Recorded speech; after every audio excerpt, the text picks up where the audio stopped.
Buenas noches, jóvenes. Soy el doctor Luis Berrío, médico químico del Centro de Salud de Huancayo. En esta oportunidad nos toca hablar sobre hemorragias de la primera mitad de la vida.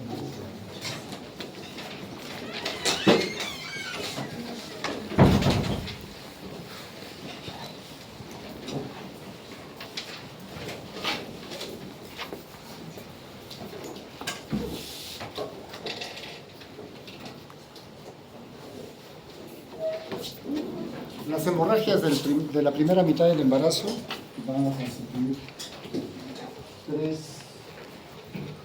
temas de los capítulos, que vienen a ser el aborto, el embarazo ectópico y el sangrado por enfermedad profiláctica gestacional. Lo más común viene a ser el aborto. Primera mitad del embarazo, es decir, hasta las 20 semanas, según la FIGO y según la OMS, hasta las 22 semanas. Entonces, ¿qué viene a ser el aborto? Viene a ser la finalización del embarazo antes de las 22 semanas, como le digo, según la OMS, y 20 semanas según la FIGO. Lo que no varía es el peso. Tiene que ser un peso del feto menor de 500 gramos. Finalización del embarazo quiere decir que se detiene el embarazo y ya no continúa para más. En algunos textos se encuentran interrupción, pero la interrupción viene a ser algo que se detiene para que luego, después de un tiempo, vuelva a funcionar. Entonces no es una interrupción, es una finalización. Este aborto, que es la finalización del embarazo, puede ser un aborto espontáneo o puede ser provocado.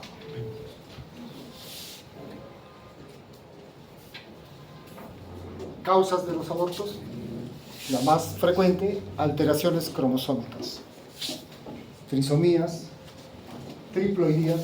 ¿Qué viene a ser la triploidía? ¿Cuántos cromosomas? 13. 3 cromosomas. Bueno, todos tenemos 46 cromosomas.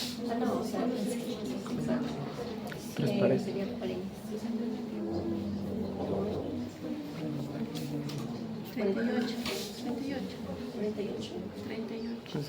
38. Todos tenemos 46, ¿eh? 48, dos más. Dos más, dicen, ¿no? Cuando estamos reunidos, dos más y nos vamos.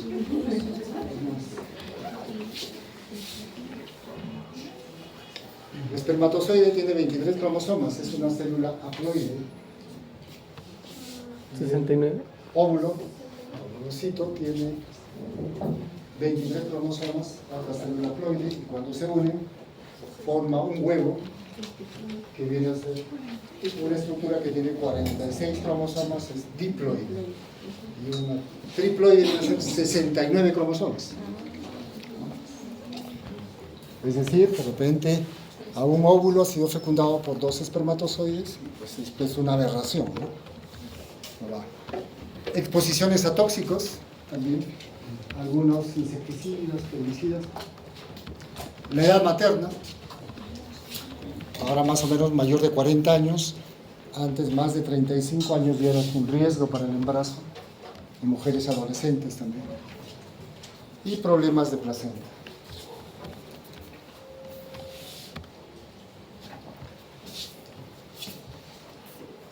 Factores de riesgo. Los factores de riesgo son aquellas situaciones que van a aumentar la posibilidad de un aborto, ¿no? ¿Qué viene a ser un riesgo?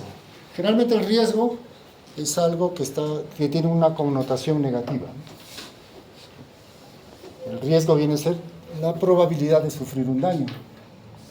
Si una persona va manejando su coche a 150 kilómetros por hora, es más probable que se accidente que otra que maneja su carro a 50 kilómetros por hora, ¿no? El factor es la velocidad. Entonces, en el caso de la madre, los factores son anatómicos, puede ser un útero bidelfo, una malformación uterina, infecciones como toxoplasmosis, citomegalovirus, enfermedades crónicas o inmunológicas. La desnutrición es un factor importante. Traumatismos, o sea, golpes directos a nivel abdominal.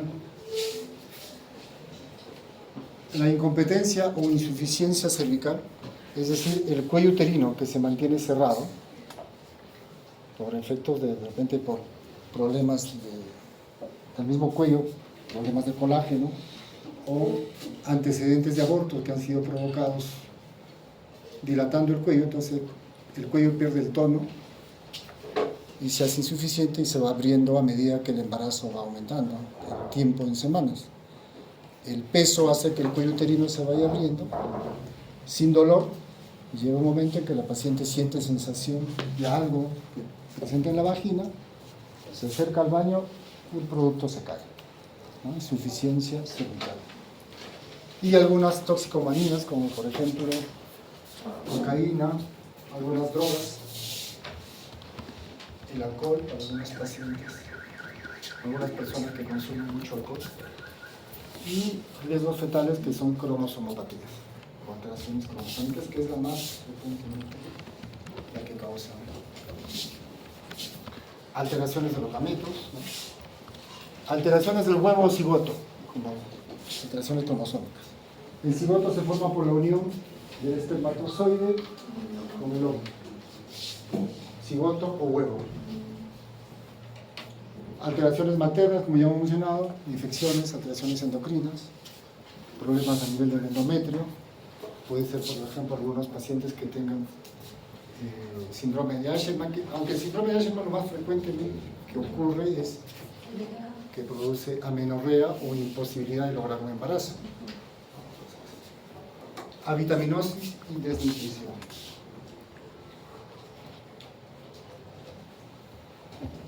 Alteraciones genéticas, alteraciones hormonales, trisomías, trisomía 16, trisomía 22, 21, monosomías que vienen a ser monosomías tipo X, tri o tetraploidías, ¿no? Tetraploidía sería pues, 92 cromosomas, ¿no? Todas esas relaciones cromosómicas son incompatibles con la vida. Entonces, es una mujer que se embaraza, lo primero que se presenta es un retraso de la menstruación. Antes, cuando estudiábamos obstetricia, habían signos presuntivos de embarazo, signos confirmatorios de embarazo, porque casi todo era clínico, ¿no? Presuntivos, retraso de la regla. Confirmatorio, escuchar latidos cardíacos, percibir movimientos fetales por el examinador. Pero ahora es fácil con la ecografía. Una mujer que tiene un retraso menstrual fácilmente se va a una botica, saca su test de embarazo, sale positivo y ahí mismo, oye, ¿sabes qué? No viene. Ahí mismo llama. O si no, se va a una ecografía, a hacer una ecografía.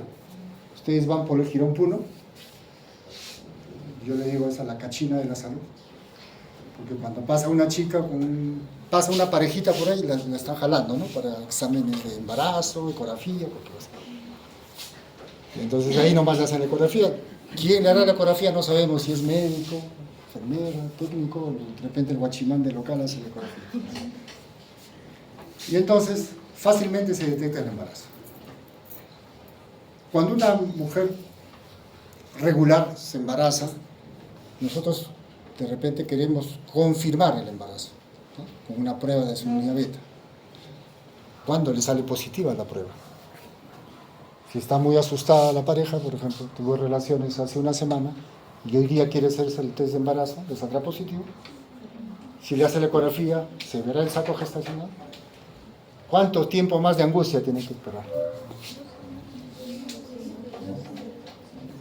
Esos test de embarazo, que son muy sensibles porque miden su unidad beta, pueden detectar inclusive hasta 24 o 48 horas antes de la fecha esperada de la regla. Por ejemplo, hoy día le iba a tocar la regla, o si no, hoy día le iba a tocar, y hace 2 días podía haberse hecho una prueba y ya podría salir positiva. Pero si sale negativo no quiere decir que todavía que no esté embarazada, no puede ser que se haya retrasado su ovulación. Pero ecográficamente se ve saco gestacional a las 4 semanas y media. Si hacemos una ecografía, una chica tiene la prueba de embarazo positiva y le encontramos la ecografía, le hacemos la ecografía y no vemos saco gestacional dentro del útero, son 2 posibilidades. Que está muy pequeño todavía el embarazo y todavía no se ve por ecografía, o el saco está fuera.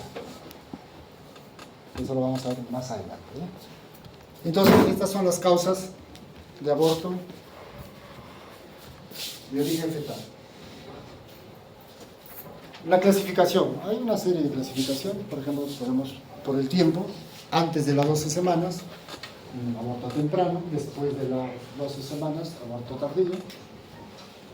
¿Qué complicaciones pueden haber cuando hay una eliminación, una muerte fetal o cuando hay sangrado?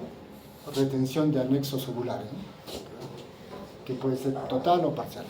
Pero el signo característico es el sangrado. Puede haber infecciones cuando se queda mucho tiempo el contenido endouterino.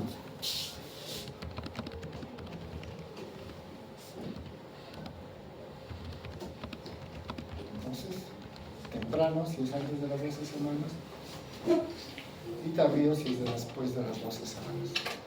Pero según el estadio clínico podemos nosotros clasificar así. Primero empieza como una amenaza de aborto. ¿Qué es una amenaza? Algo que está diciendo que se puede venir o puede terminar en aborto. Es una clasificación clínica, no es ecografía. Esta clasificación ya viene de mucho tiempo, antes que la ecografía sea tan fácil de utilizar como ahora. Amenaza de aborto, que viene a ser sangrado con dolor tipo contracción, o uno de los dos, ¿no? Sangrado y o dolor pélvico. Y si este sangrado sigue continuando, va evolucionando en aborto, se dice un aborto en evolución, y cuando ya hay algunos cambios físicos, clínicos, al examen de la paciente, podemos tener en cuenta dos casos. Aborto inevitable, que viene a ser cuando se rompe la bolsa y pierde líquido. Entonces es un aborto inevitable. Y en algunos textos de repente van a encontrar aborto inminente, que viene a ser que el cuello se ha abierto, pero la membrana está íntegra, no viene. Es cuestión de tiempo, ¿no? A veces la membrana está íntegra, pero después de unas horas se rompe la membrana y ya sería un aborto inevitable. El aborto incompleto, cuando expulsa los productos de la gestación, pero quedan restos, que pueden ser de repente la placenta, si es un aborto a las 12, 13 semanas, o restos ovulares, que vienen a ser las membranas. El aborto completo, cuando expulsa todo y para el sangrado, porque ya no hay nada que provoque sangrado, y el cuello uterino se cierra. Ese sería un aborto completo. Y el aborto incompleto es cuando el cuello uterino está abierto. Ustedes hacen un tacto vaginal y encuentran cuello uterino abierto, porque todavía está tratando de expulsar el producto de la gestación. El aborto diferido, antes llamado aborto frustro, porque era una clasificación clínica, después aborto diferido, cuando ya aparece la ecografía, es cuando se finaliza el embarazo, es decir, muerte del embrión, pero el cuerpo no lo ha expulsado. Antes traía mucho problema, estoy hablando del siglo pasado. La mujer estaba embarazada, no había expulsión del producto, no había sangrado, y permanecía con el embarazo todavía dentro del útero por 8 semanas. No había crecimiento del útero, el producto estaba dentro del útero, y esto podía provocarles trastornos de la población, que muchas veces terminaban en histerectomía. Pero ahora, con la ayuda de la ecografía, fácilmente, creo que algunas chicas se emocionan tanto que se hacen ecografía muy seguido, ¿no? Se hace una ecografía a las 8 semanas, no hay latidos, ya es un aborto diferido. Aborto habitual, cuando hay 3 abortos consecutivos. Todos estamos hablando de abortos espontáneos. Y aborto séptico, cuando se infecta el aborto. Antes había muy frecuentemente abortos sépticos. ¿Por qué? Porque el aborto provocado, una chica iba a un centro, como el aborto acá no está permitido, no es legal, se hacía procedimientos, ingresaban dentro de la cavidad uterina, que es una cavidad estéril, ingresaban con algún instrumental, hacían la limpieza, digamos, y se contaminaba. Y luego de una semana o menos, iban al hospital con fiebre, secreción purulenta por la vagina, es un aborto séptico, ¿no? Que ahora ya prácticamente no se ve estas complicaciones. Y el aborto inducido, que puede ser un aborto terapéutico. El aborto terapéutico se hace cuando está en riesgo la vida de la paciente. Tenemos una paciente que es una cardiópata con hipertensión pulmonar, que el embarazo la va a descompensar. Entonces, tenemos que hacer una junta médica y por el riesgo de vida de la paciente, el riesgo de muerte, se procede a la evacuación, que eso sí está permitido. Pero no, cuando dicen, llega la otra vez, el año pasado, una exalumna me dice, mi vida está en riesgo, estoy embarazada, ayúdeme. Está joven, 23 años, ¿qué riesgo tienes? No, sí, mi vida está en riesgo porque mis padres me han dicho que si continúo el embarazo me matan. Entonces, ese no es un riesgo para terminar el embarazo. Y el aborto clandestino, que viene a ser los abortos, hay una gran cantidad que practican, y ahora con el uso del misoprostol es más fácil. Ya ustedes, ya muchos de sus vecinos, primos, primas, ya les habrán preguntado, ¿qué me tomo? Porque tengo un retraso. Un regulador menstrual, entre comillas, ¿no? Y entonces muchos pacientes se colocan o toman su pastilla, empiezan a sangrar y van al hospital a que terminemos el trabajo.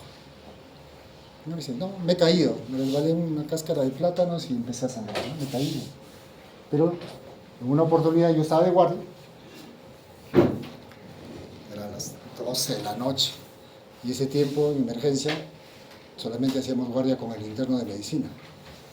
No teníamos residentes, estoy hablando como hace 15 años. No había obstetriz, entonces cada vez que llegaba la paciente de emergencia nos llamaban a los médicos. Lo mandábamos al interno, el interno ya se hacía hombre ahí pues atendiendo a los pacientes. Pero ese día el interno había entrado a la sala de operaciones. Entonces me llaman, el interno había entrado con otro colega. Y pues me quedo dormido, o sea, me despierto. No sé si alguna vez les ha pasado a ustedes que despiertan, se acomodan y luego vuelven a despertar y pasó media hora, una hora, ¿no?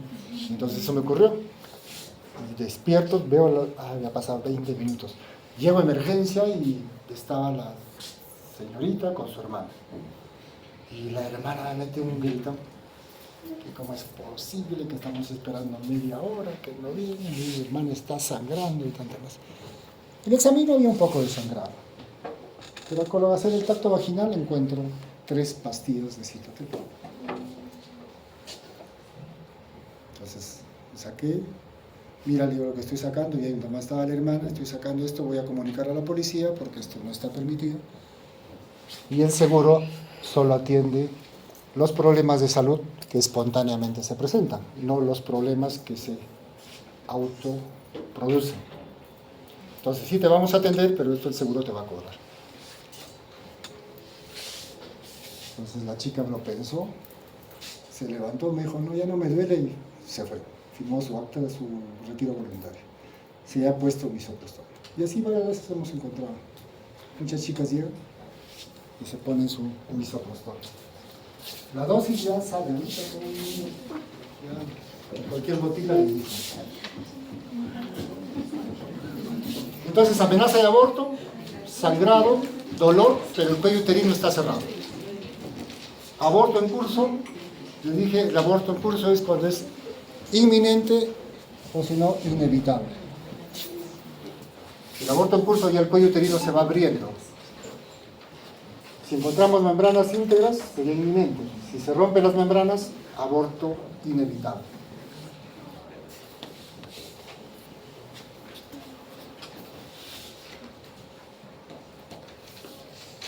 Entonces, nuevamente, amenaza de aborto, contracciones, sangrado, no hay cambios genitales y el producto está vivo con una ecografía.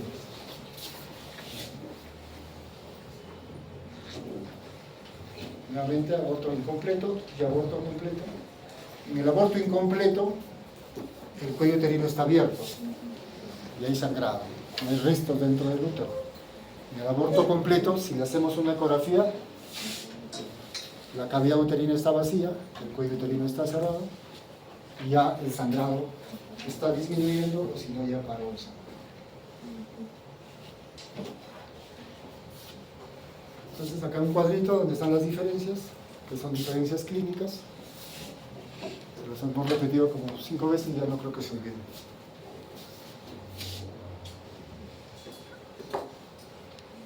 Ahora nos ayuda mucho la ecografía. ¿Qué hacemos en amenaza de aborto? Tratamiento. Si tenemos alguna causa, que la principal causa de amenaza de aborto es una infección urinaria. Si tiene una paciente sangrando, le pedimos un examen de orina, si estamos en emergencia, sale positivo, le damos tratamiento para la infección urinaria, ¿no? Podemos darle tratamiento hormonal con progesterona, pero lo más importante, reposo. Su descanso médico y reposo absoluto, ¿no? Le puede dar progesterona porque la progesterona es una hormona que justo su nombre se deriva de su acción.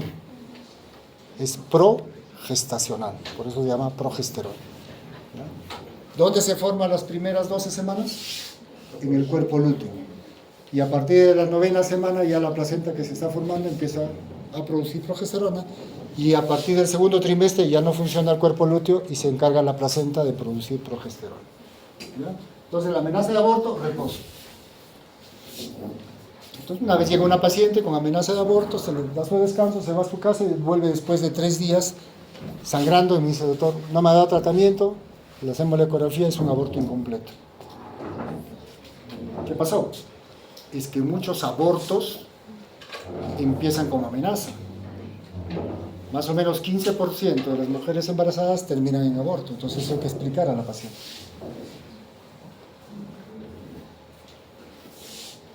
No se puede hacer nada. O sea, si es una amenaza, si es una paciente que va a terminar en aborto por alguna causa cromosómica, no va a haber ningún medicamento que se pueda dar para que corrija esto. Y el tratamiento del aborto, principalmente el tratamiento del aborto incompleto, ¿no? El aborto completo ya no requiere tratamiento, se va a su casa. Pero el aborto incompleto puede ser un tratamiento médico o quirúrgico. El tratamiento médico se le puede dar tratamiento con misoprostol, con Cytotec, ¿no? Se da 800 microgramos, 2 vía oral, 2 vía vaginal, y después de 48 horas a 72 horas se le hace un control ecográfico para ver si terminó de expulsar. El tratamiento quirúrgico requiere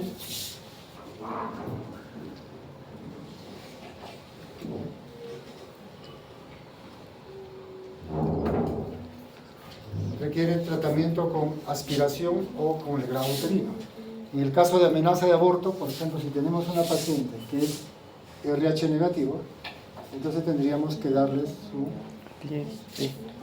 inmunoglobulina anti-D, ¿no? Porque podría sensibilizarse. Las mujeres RH negativo no tienen anticuerpos, ¿no? Pero no tienen el antígeno D, entonces pueden formar fácilmente anticuerpos si se sensibilizan con antígenos positivos. Entonces le tendríamos que dar manejo. Tenemos que darle el Rogan, que es el nombre comercial, y otros Resoman también. Pero el genérico es la inmunoglobulina anti-D. En el aborto completo. Viene sangrando una paciente. Sin sangrado, lo primero que tenemos que hacer es poner una vía y proceder al tratamiento, ¿no? Se les pide sus análisis prequirúrgicos, hemoglobina, ¿no? Tiempo de coagulación, sangría, grupo y factor. Y se va al procedimiento, que puede ser legrado uterino o aspiración manual endouterina.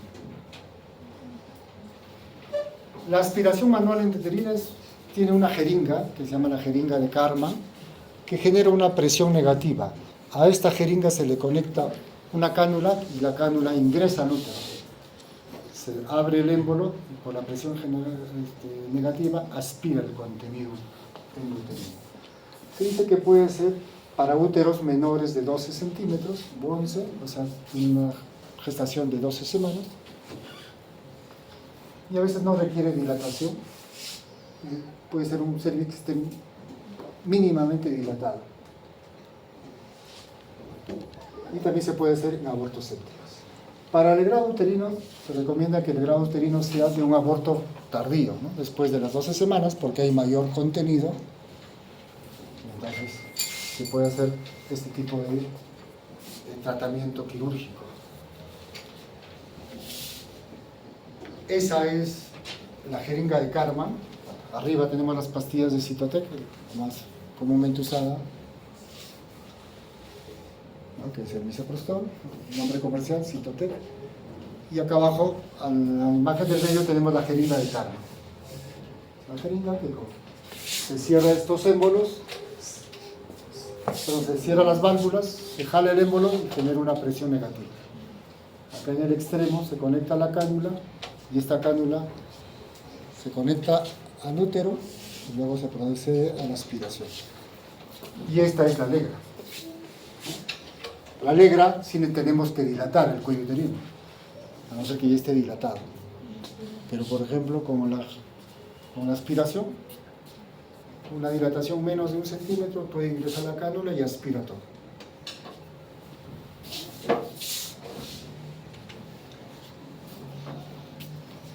Acá tenemos la legra, ingresando el espéculo, le ingresa al útero y raspa.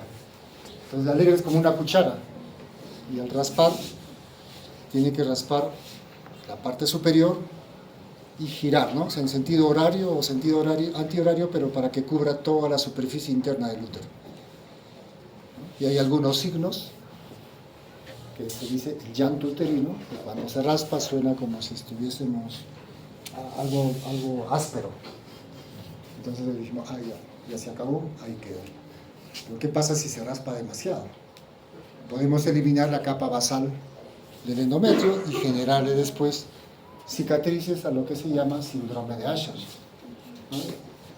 Si tenemos una chica que después de un legrado, algunos meses después, su menstruación disminuye en cantidad, en volumen, número de días, lo más probable es que haya hecho un síndrome de Usher.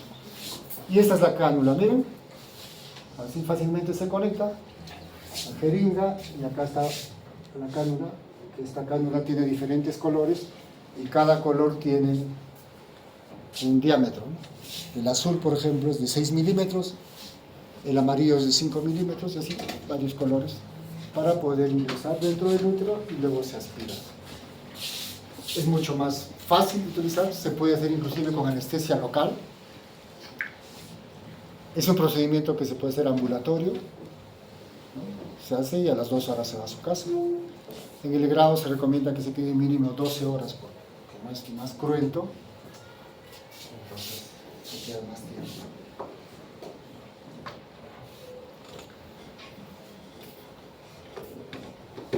¿Qué hacemos en el manejo de un aborto diferido o un aborto retenido?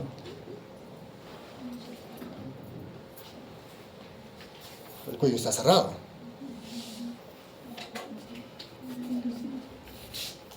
Pero con la cánula, con la jeringa de Karman, o sea, con el AMEU, se puede dilatar medio centímetro, meter la cánula y aspirar. En cambio, con la legra sí tenemos que dilatar más, porque la legra es más gruesa. Entonces hay que usar dilatadores. Pero, para cuestiones prácticas, por ejemplo, en algunas guías dicen que se coloca misoprostol a nivel del fondo del saco vaginal, el cuello uterino se ablanda o se dilata y cuando está empezando a sangrar ya pasa al tratamiento. Eso hacemos en el hospital, ¿no? En muchos hospitales dicen, no, pones un misoprostol y después la programamos. Pero si a ese médico le llega esa paciente en la clínica, no le va a decir, ponle misoprostol y después te hacemos. No la deja salir de la clínica, le dice, no, de una vez a sala, porque si no se le escapa a la paciente, ¿no? Y eso es pérdida. Entonces, yo generalmente hago AMEU, tanto en el hospital como fuera, porque es mucho más práctico. Las cánulas son de plástico, causan menos problemas. Entonces, consecuencias del aborto: puede causar esterilidad si llega a causar síndrome de Usher, ¿no? Puede provocar abortos espontáneos posteriores, con natimuertos, trastornos menstruales, hemorragia si queda el contenido dentro del útero. A veces hay legrados insuficientes y después de una semana regresa la paciente. Infecciones. Un aborto espontáneo difícilmente se infecta. Eso sí, lo he visto ya por la práctica de años de ginecólogo. Hay chicas que han abortado de repente hace 15 días y están sangrando, pensando que su regla ya va a calmar. Le hacemos la ecografía y todavía hay un contenido dentro del útero. Y no ha hecho nada de fiebre. Pero los abortos provocados, cuando ingresan dentro del útero, una legra, un instrumental, sí hay mayor riesgo de infección, porque no sabemos si ese material ha estado contaminado o no. Entonces las infecciones ahora son poco frecuentes. Y obviamente muerte por aborto, por lo menos en el seguro, no hemos tenido. Y alteraciones psicológicas, ¿no? Siempre hay cierto, digamos, problemas psicológicos. Hay chicas que por más que no querían el embarazo y que de repente terminó en aborto, sienten como que se sienten mal porque piensan que ellas son las que han rechazado, que ellas son las culpables del aborto, ¿no? O sea, se recomienda siempre después de un aborto hacer un manejo de tratamiento con la psicóloga o el psicólogo. La vida sexual se puede afectar, ¿no? A veces hay enojo, tristeza, la culpabilidad y los trastornos de sueño. Imagínense si eso ocurre en una paciente que tiene un aborto espontáneo, en una persona que tiene un aborto provocado, podría ser un poco más difícil el manejo. A no ser que esté bien convencida, como muchas feministas que dicen, no, mi cuerpo es mi cuerpo y bueno, yo hago lo que quiero con otro. Hay algunos grupos que dicen, no, el aborto sí debería estar permitido porque es el cuerpo, la mujer decide por su cuerpo. Bueno, son cuestiones ideológicas que no vamos a tocar el tema, pero sí puede haber trastornos psicológicos que pueden afectar a la mujer. Entonces, el aborto es fácilmente manejable cuando es un aborto temprano, pero es un aborto tardío, por ejemplo, a los 15, 16, 18 semanas, eso sí tiene que estar hospitalizada porque produce mucho más sangrado. Tiene que estar hospitalizada, el grado posterior a la expulsión del producto. Tenemos que esperar que se murió un bebé a las 15 semanas, tenemos que proceder a la evacuación. Ese sería un aborto retenido. Pero no podemos ingresar al útero y sacarlo, ¿no? Tenemos que colocar misoprostol para que expulse. Porque si entramos a sacar, metemos una pinza, jalamos, sale un bracito, y luego jalamos, sale una pierna, y a pesar que está muerto es horroroso, ¿no? Imagínense. Entonces mejor es que se lo coloque el misoprostol, expulse el producto y una vez expulsado pasa a sala de operaciones para el tratamiento de la completa evacuación del útero. El embarazo ectópico es otro trastorno, digamos, otra hemorragia en la primera mitad.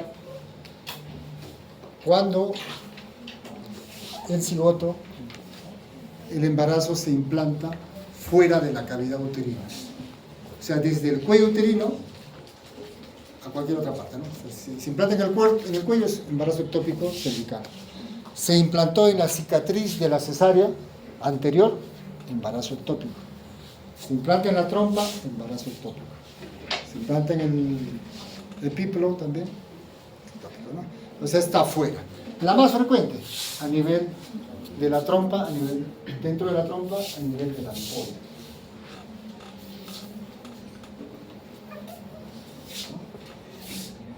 Acá.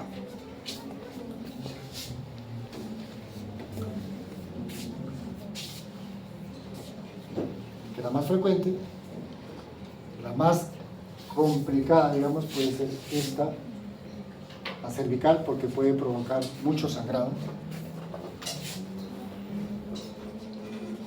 Como la trompa no está preparada para el embarazo, este embarazo que va a ir creciendo, va a llegar un momento en que va a romper a la trompa, ¿no? Y va a provocar un sangrado, pero un sangrado a nivel de cavidad abdominal. El sangrado que se produce vía vaginal en el embarazo ectópico es un sangrado mínimo, casi como una regla, o tal vez menos, que se produce porque el endometrio, que ha crecido demasiado, se desprende de su base y empieza a caer. O sea, esa es la decidua parietal, digamos. Cae y eso es lo que constituye el sangrado del embarazo ectópico. Pero cuando se rompe la trompa, el sangrado va a ser intracavitario, ¿no? En la cavidad abdominal. El embarazo intersticial, como ya tiene acá parte el músculo, este embarazo puede llegar a veces hasta las 16 semanas, porque el músculo, el otro está preparado para el embarazo. Pero claro, no está en una zona adecuada, crece hasta 16 semanas y ahí se puede romper. Pero es más frecuente a nivel de la ampolla.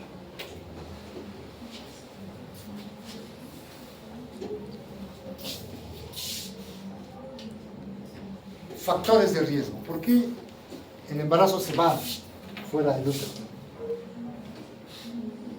La trompa tiene un canal, ¿no? Es un canal que solo permite que pase el cigoto. Y esta medida que va avanzando se va duplicando en células. ¿Qué pasa cuando hay cirugías o cuando hay alguna causa que obstruya un poco la luz de la trompa? Si la obstruye todo, no va a haber embarazo, efectivamente. Pero si está parcialmente obstruida, entonces ahí se queda, ¿no? Todo el cigoto que va desarrollándose, y cuando ya llega el momento de implantarse, no llegó al endometrio y se implanta en la trompa. ¿Qué factores pueden hacer que la trompa se obstruya? Cirugías tubáricas, ¿no? De repente, después de una paciente que ha tenido una obstrucción tubárica por X motivos y se ha hecho una recanalización de trompa.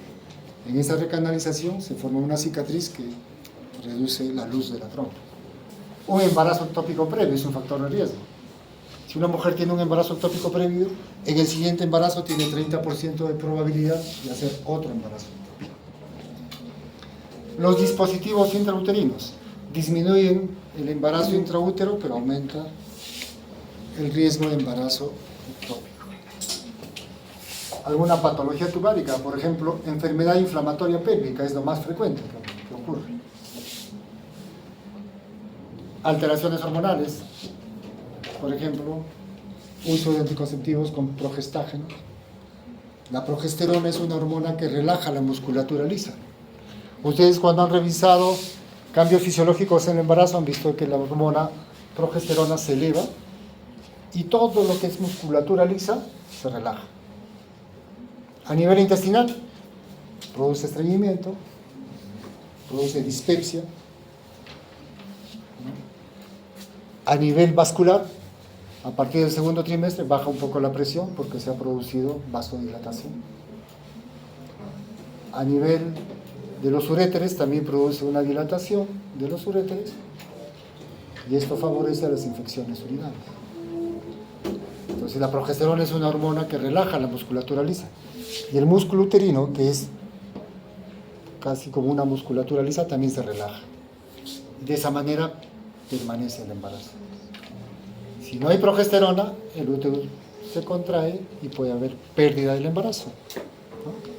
Insuficiencia del cuerpo lúteo es una causa de aborto, por ejemplo. Entonces, y la reproducción asistida. A veces colocan el embrión en el útero y cuando se hace la ecografía el embrión se pasó y se fue a la trompa. Entonces, son factores que nos pueden llevar al diagnóstico o al riesgo de embarazo ectópico.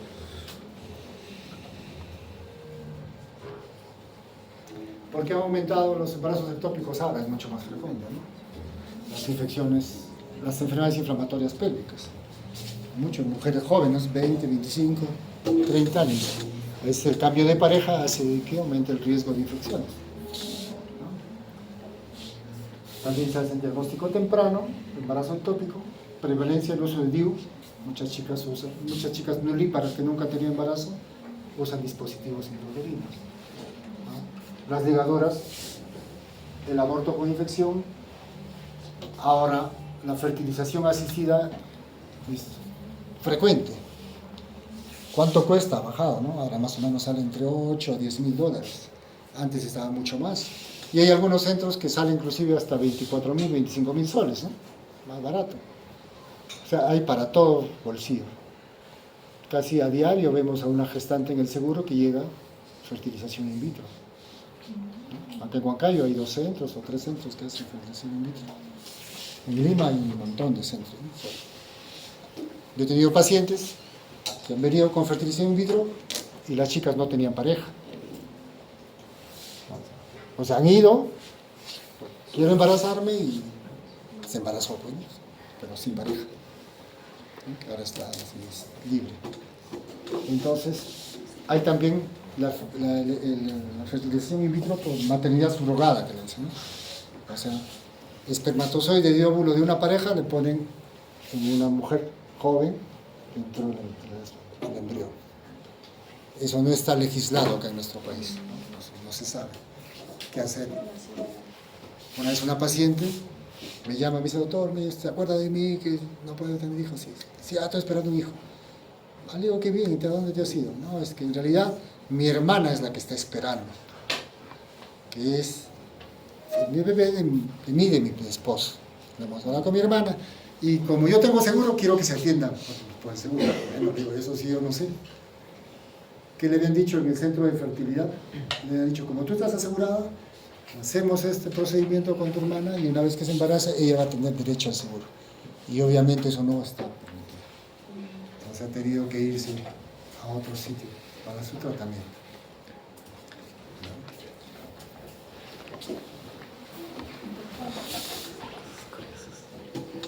Ahí tenemos las localizaciones.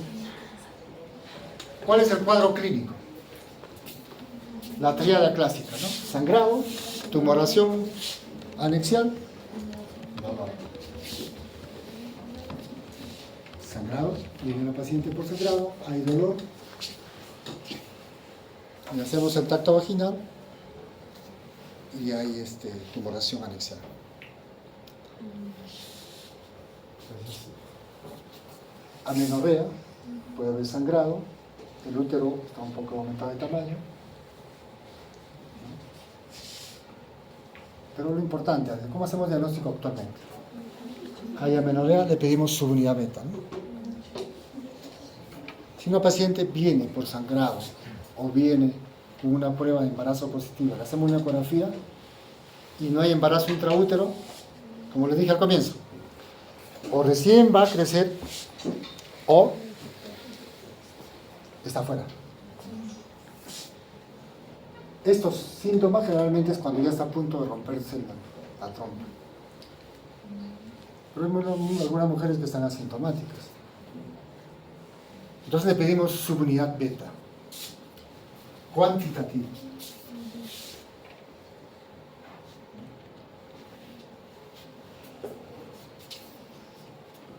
Cuando la subunidad beta está en 1500, se debería encontrar saco gestacional intraútero. ¿No? Muchos textos van a encontrar 1500. Pero después ha habido algunas revisiones y como la subunidad beta se duplica cada 48 horas, o sea, si esperamos 2 días más, ya tiene 3000. Entonces, en algunas revisiones han visto de que el punto de corte sería 3000. Si 3000 o más de subunidad beta en una paciente, cuando le hacemos ecografía, no hay saco intraútero, está embarazada, pero está fuera. Embarazo ectópico. Ahí sí se puede concluir. Pero si tenemos 800, 1200, podemos esperar todavía. Y esto nos ayuda mucho como para hacer el tratamiento médico del embarazo ectópico. Cuando ya tengamos estos síntomas, es porque la trompa ya está muy hinchada, ya está a punto de reventarse, porque ya hay signos peritoneales. Entonces, el trofoblasto que ha invadido la trompa, se ha penetrado la capa muscular, y va creciendo y va distendiendo la trompa.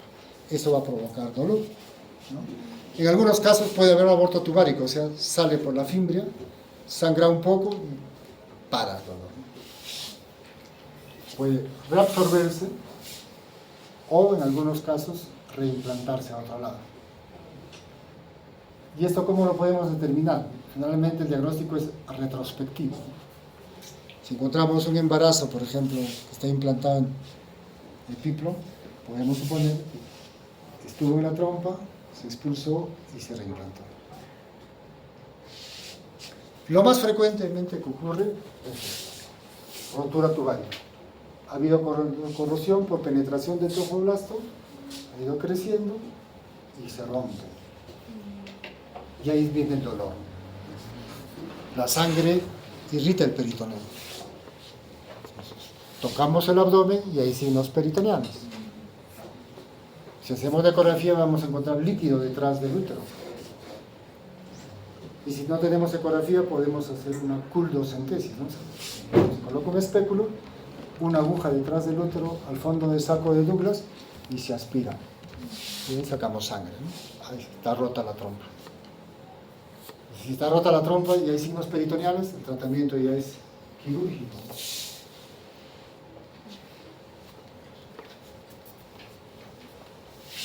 Ahí tenemos la trompa rota, acá un aborto tubárico.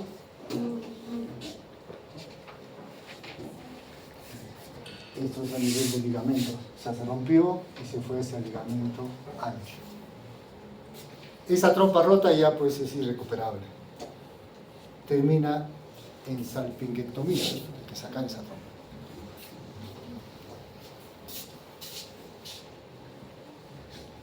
Entonces, el diagnóstico clínico, ecográfico y dosaje de subunidad beta.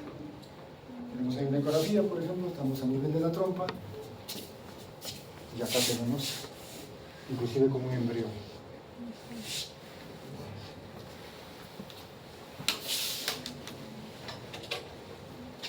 Diagnósticos diferenciales, aborto espontáneo. Por el dolor podemos pensar un quiste con pedículo torcido. Infecciones como enfermedad inflamatoria pélvica, apendicitis aguda, infección urinaria. Es un diagnóstico diferencial cuando la paciente ingresa con dolor, ¿no? El tratamiento médico, expectante, es muy difícil. Expectante es no hacer nada, ¿no? O sea, esperar nomás si evoluciona bien o no evoluciona. Pero lo otro es el tratamiento médico con metotrexate. Para el metotrexate tenemos que tener algunos criterios, que la tumoración anexial no sea mayor de 3 centímetros, que no haya sangrado, que la paciente esté hemodinámicamente estable y que la subunidad beta tampoco no sea tan alta. Que no haya embrión, porque si hay embrión realmente no responde. Y el tratamiento quirúrgico pues es salpingectomía, que es extirpar la trompa, salpingotomía, ¿no? Se abre la trompa y se vuelve a cerrar. Salpingostomía, se abre la trompa y se deja abierta. Algunas veces se le seca la trompa y se hace anastomosis, que no responde también al tratamiento. Lo más frecuentemente que se hace es salpingectomía.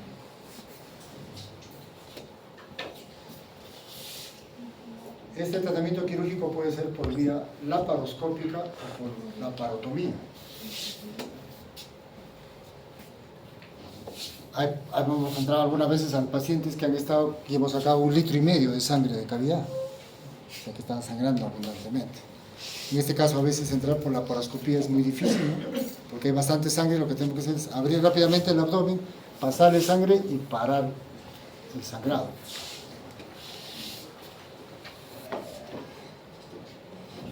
En el caso de embarazos cervicales se podría dar tratamiento con metotrexate o quimioterapia, porque estos embarazos cervicales sangran mucho, es bien difícil tratar, muchas veces terminan en histerectomía. Y si es un embarazo abdominal, se saca el producto, ¿no? Y la placenta no la podemos sacar porque puede estar pegada al intestino, entonces se deja para que se reabsorba lentamente el tratamiento con metotrexate. Son casos raros. Esos embarazo abdominal nunca he visto. Embarazo intersticial sí he visto en una gestante a las 18 semanas se rompió. Y lo más frecuente, embarazo tubárico. Ahora último, ha aumentado los embarazos a nivel de cicatriz de cesárea. Miren, está la trompa completamente ya. Todo esto es la trompa. Como un coágulo sangrando por la fibra. Esta trompa ya no se va a recuperar. Ya la sacamos.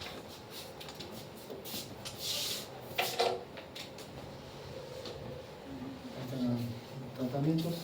Cuando se quisiera conservar la trompa, por ejemplo, acá tenemos el embarazo, pero no está roto, entonces se abre, se saca todo el trofoblasto y se deja abierto, sería una salpingostomía. Estos bordes se cauterizan y se deja que se cierre. En este caso ya se hizo la salpingectomía. Algunos han intentado hacer la conexión anastomosal que queda de la trompa, pero para ver si se recupera más adelante. Es un tratamiento, digamos, alternativo. Localizaciones raras, abdominal, ovárico y cervical.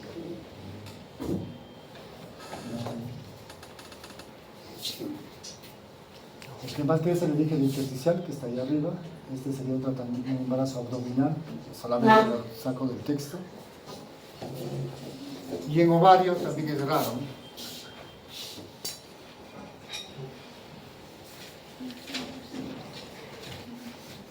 Ahí tenemos otra ecografía. Vemos. Al lado derecho está el útero.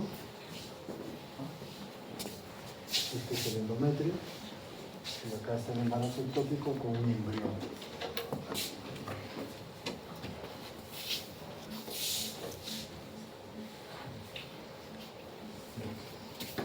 El otro problema es la enfermedad trofoblástica gestacional.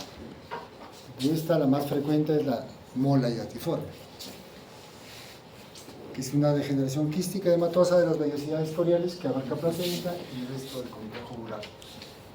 Se acompaña de quistes luteínicos a nivel de los ovarios, ¿no?, que pueden ser bilaterales o múltiples, ¿no?, que son ocasionados por la elevada cantidad de subunidad de hormona gonadotrofina coriónica que se presenta en estos casos. La mola hidatiforme se clasifica en mola invasora, mola no invasora, coriocarcinoma, que es un problema más serio, que se trata como si fuera un cáncer, y tumor de sitio placentario. Factores de riesgo para mola hidatiforme. ¿Por qué se dice mola? Porque parece hidatiforme, como si fueran vesículas, ¿no?, como ya, más fácil como un racimo de uvas. Entonces se produce la evacuación y salen así esas vesículas llenas de líquido. Factores de riesgo: aumenta con la edad y con la calidad. Factores raciales, socioeconómicos, culturales, medio ambiente. Enfermedad o consanguinidad, por ejemplo, primo con primo se casaron, puede haber mayor riesgo. Puede ser la mola total, ¿no?, que abarca todo el trofoblasto, parcial, cuando hay trofoblasto más células de embrión o feto, sería la mola parcial.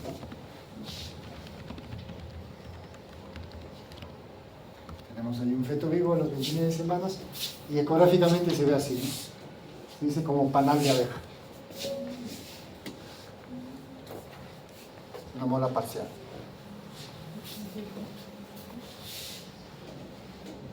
Ahí tenemos otro útero, todo es trofoblasto nada más, grande. Este problema hace que el útero crezca rápidamente. Si encontramos una gestación de 8 semanas, el útero puede parecer un embarazo de 12, 13, 14 semanas, más grande, porque este trofoblasto crece rápidamente. Esa es la imagen de anatomía patológica y esa es la imagen ecográfica. Eso es, por supuesto, avanzado bastante, porque esto debería detectarse a las 12 semanas, antes, inclusive 8 semanas ya se puede detectar. Entonces el tratamiento a las 8 semanas va a traer menos complicaciones que un tratamiento en una gestación que hemos dejado de avanzar tanto, ¿no?, o la paciente ha dejado de avanzar tanto. Y eso termina en histerectomía. Como se eleva mucho la cantidad de gonadotrofina, va a haber náuseas, demasiado, hiperemesis gravídica, ¿no? anemia, ictericia, cuando ya puede afectar a nivel del hígado. Puede haber síntomas de hipertiroidismo. La hormona gonadotrofina coriónica tiene dos unidades, la alfa y la beta. La beta es específica para la hormona, pero la alfa comparte con las hormonas tiroideas o con la hormona estimulante de la tiroides. Entonces, como esta hormona se ha elevado en cantidad alta, esta subunidad alfa puede estimular a la tiroides y poder tener signos de hipertiroidismo. Entonces, como hay hipertiroidismo, puede haber temblor, sudoración, adelgazamiento de la piel. También como la preeclampsia tiene como factor de riesgo la placentación. En estos casos, cuando avanza mucho el embarazo, puede haber preeclampsia y el sangrado puede ser abundante. Les dije, el tamaño uterino es más que lo que corresponde para el tiempo de embarazo que tiene. No hay movimientos fetales. Cuando ya tenemos una paciente, digamos, que tiene un útero hasta el ombligo, que ya debería haber movimientos fetales, no hay latidos cardíacos, son diagnósticos clínicos, ¿no? En los ovarios puede haber quistes, porque está aumentado los quistes tecalouterinicos, y si sangra puede haber expulsión de vesículas, ¿no?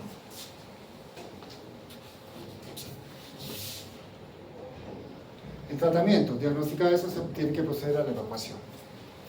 Pero antes de la evacuación tenemos que hacer una valoración de la subunidad beta. A veces llegan con niveles altos, de 100.000, 150.000, 80.000. ¿Por qué? Porque después de la evacuación tenemos que hacer controles periódicos de la subunidad beta y cada vez tiene que ir negativizando, hasta que esté completamente cero.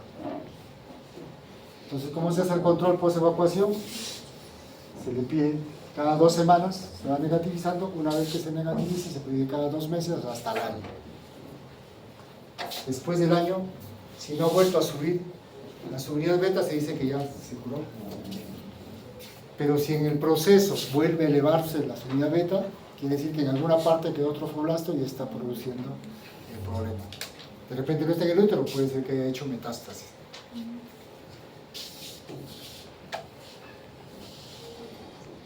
El coriocarcinoma ya es un comportamiento maligno, ¿no? Es un epitelioma maligno del corio. Esto va a aparecer después de un embarazo. El útero no ha involucionado bien, no ha desaparecido, hay sangrado. Si se le hace un legrado, el diagnóstico nos va a dar anatomía patológica. Va a haber persistencia de la subunidad beta. Y el tratamiento es como si un cáncer, ¿no? Se procede al tratamiento de la extirpación del útero y tratamiento con quimioterapia. En este caso ya pasa al campo de la ginecología oncológica, ¿no? Le pasamos al ginecólogo-oncólogo para que haga su manejo y al oncólogo clínico para que haga tratamiento con quimioterapia. ¿Cuánto tiempo? Mira, hasta 2 años después tiene que ser negativo en la subunidad beta.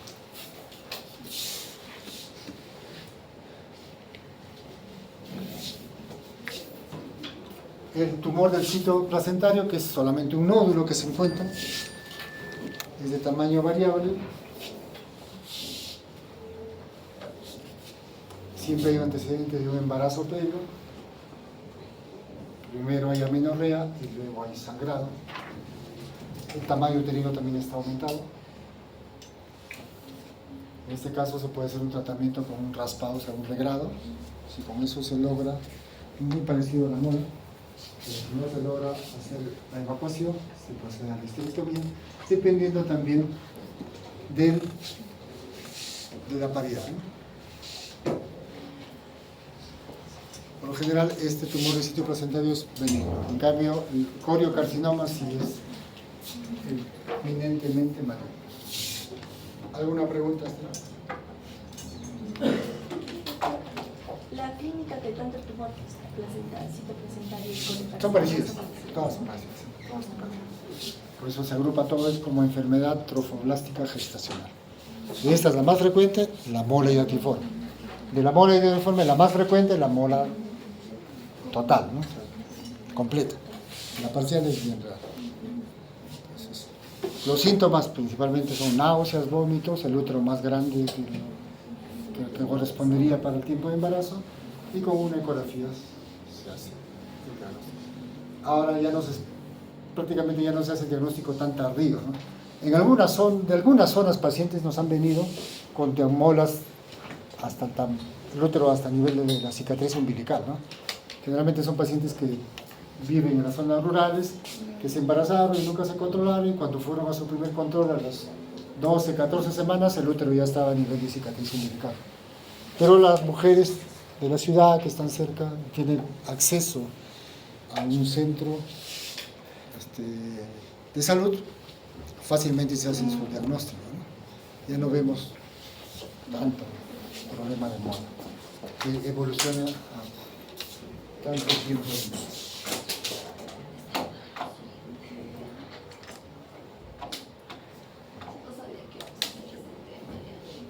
Continuamos, ¿no? Para acabar temprano.